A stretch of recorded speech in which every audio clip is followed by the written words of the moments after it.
अस्सलामुअलैकुम। बोल्ड बच्चन पे खुशामदीद। अगर आपको वीडियो पसंद आती है तो इसका लिंक शेयर करें अपने व्हाट्सएप ग्रुप्स में अपने दोस्तों से, ताकि वो हमारी वीडियोस को देखें और चैनल को सब्सक्राइब करें और हमारे सब्सक्राइबर इंक्रीज हो। ये एक रिक्वेस्ट है, आपकी मर्जी, नहीं करना तो ना करें।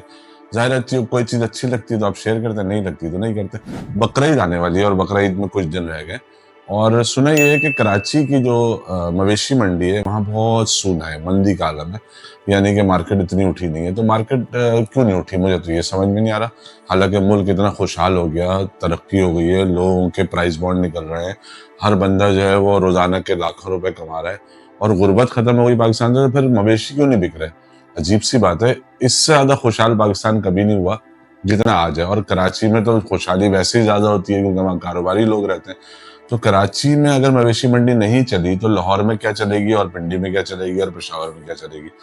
तो इसके पीछे यकीनन वो जो कैद में एक आदमी, उसकी कोई साजिश है, उसने कोई जादू वादू किया है, इसलिए लोग जानवर नहीं खरीद रहे। वरना पैसे बहुत हैं लोगों के पास, और कीमत जितनी भी हो जाए जानवरों की, मतलब उससे क्या फर्क पड़ता है? पूरा मुल्क खुशहाल है, गरीब आदमी ढूंढने से नहीं मिलता, लोग ज़कात लेके घूम रहे होते हैं और किसी को ज़कात देने वाला नहीं मिल रहा होता।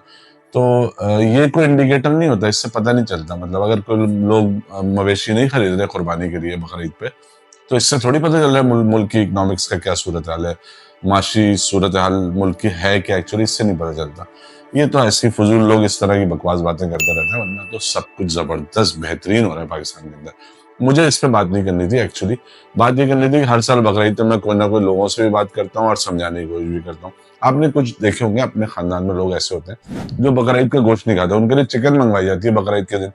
मैं कई लोगों को जानता हूँ जो कुर्बानी का गोश्त नहीं खाते। अच्छा, मुझे तो बहुत पसंद है, मैं बहुत शौक से खाता हूँ, खाना भी चाहिए और सुन्नत है, सवाब है, मतलब इसमें कोई बुरी बात नहीं है।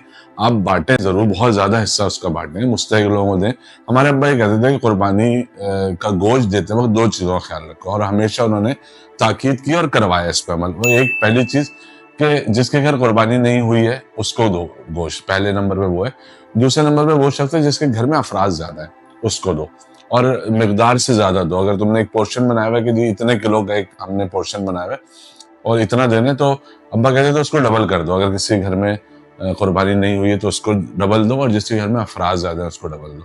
तो कुर्बानी जो ईद हजरत इब्राहिम अलैहिस्सलाम का जो पूरा वाक़या है और उसकी सुन्नत इब्राहिमी को पूरा करने के लिए हम ये कुर्बानी करते हैं, चाहे जितनी भी शो ऑफ हो जाए, है ये सुन्नत इब्राहिमी ही। और हम एक अबुल अंबिया की सुन्नत को पूरा करते हैं 10 ज़िलहज को। तो आप उसमें पैसे और जानवर बड़ा और छोटा और जो भी शो ऑफ और जो भी कुछ है वो सब फैक्टर, जाहिर है कि वो मैं उसको अप्रिशिएट नहीं कर रहा, बट है तो सुन्नत इब्राहिमी ही। और इसका गोश्त भी खाना चाहिए और मैं भी खाता हूँ, लेकिन बहुत सारे लोग नहीं खाते और कभी कभी मैं नहीं भी खाता। उसकी रीजन ये होती है कि गोश्त में खून बहुत होता है। तो आपने देखा होगा बहुत ज्यादा लाल गोश्त निकलेगा, बहुत मैरून कलर का गोश्त निकलता है, गहरा रंग होता है गोश्त का। तो उसकी रीजन मैं बताना चाहता हूँ और हर बार बताता हूँ लोगों को कि भाई इसको मद्देनजर रखें। देखें, यहूदी लोग जो हैं वो ज़िबा करके खाते हैं जानवर को, ज़बी जानवर खाते हैं।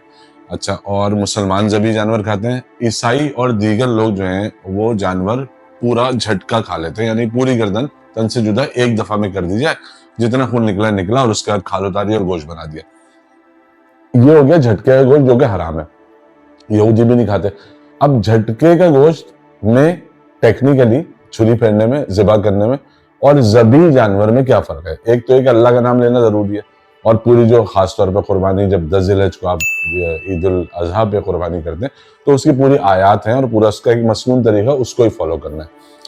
तो करते क्या है लोग कि आमतौर पर छुरी खुद फेर लेते हैं, हमारे अब्बा भी खुद छुरी फेरते थे, और बाकी काम फिर खाल उतारने का कसाई और दीगर उसके कंटुट्टे, और वो लोग जो कसाई बने हुए होते हैं बकरीद के ऊपर, जो कोई और काम करते हैं, खराजी होते हैं और बकरीद पे कसाई बन जाते हैं, और माली होते हैं और बकरीद पे कसाई बन जाते हैं। ऐसे बहुत कैरेक्टर घूमते हैं, बाकी काम वो करते हैं। उनमें ज्यादातर लोग अनाड़ी होते हैं और ज्यादातर लोग कसाई नहीं होते। तो वो जैसा तैसी जितनी भी उनको आता है वो करके वो जानवर का बैंड बजा देते हैं, कुर्बानी के जानवर का। अच्छा, अब फर्क क्या है जबी में और झटके में? झटका क्यों मना किया गया, झटके का गोश्त क्यों हराम है? एक तो एक अल्लाह का नाम लेना जरूरी है, हर उस कुर्बानी पर, हर कुर्बानी पर, हर खाने की चीज पर, हर नजर न्याज पर, हर वो चीज जो आप अल्लाह की राह में बांटें उस पर अल्लाह का ही नाम लिया जाएगा। एक तो पहली ये ताकीद है।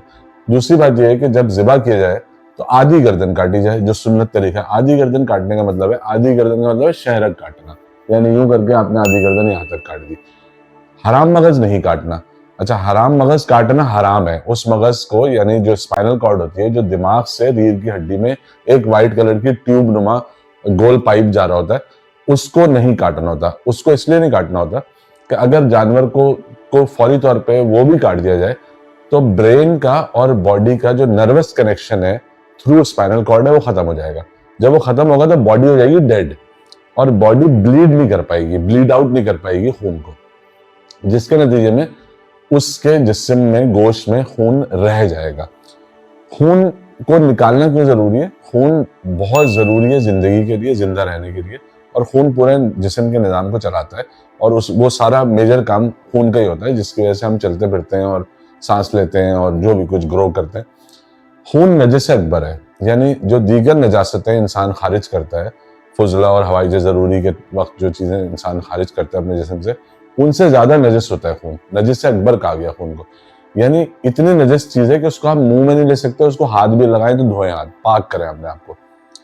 अब वो बॉडी में मौजूद है क्योंकि वो उसकी एक टेक्निकल जरूरत है, तो उसको निथारना जरूरी है। जिस्म को, जानवर के गोश्त को खून से पाक करना जरूरी है। खून से पाक करने का तरीका ज़बी है, यानी शहरक कटे, हराम मगज ना कटे। और जानवर को ठंडा होने के लिए 10-15 मिनट छोड़ दें, उसमें पानी डालें, तो वो हिलता रहेगा, उसकी बॉडी हिलती रहेगी, पाँव हिलाता रहेगा, और वो इस तरह उसकी गर्दन की कटी हुई जगह से सारा खून रिस के बाहर आ जाएगा, बह के बाहर आ जाएगा।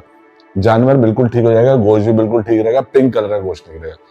कसाई जल्दी के चक्कर में कि जानवर जल्दी ठंडा हो जाए, हराम मगज फौरन आपने लगा, ला छुरी देना जरा, और ये करके हराम मगज काट के निकाल देते हैं जानवर ठंडे, क्योंकि उनको भाग के और जाए वो कर देते हैं आपके जानवर को हराम, झटका कर देते हैं। तो आप, जाहिर है जिन लोगों को नहीं भी पता, उनको गोश्त से कराइए। जब झटके का गोश्त होगा, जबी नहीं होगा, तो कराइयत आएगी, उसमें खून होगा। तो इस खून से बचें जो नजिस अकबर है, और सुन्नत को नॉलेज के साथ सुन्नत में अमल करें, उसको पढ़ लें।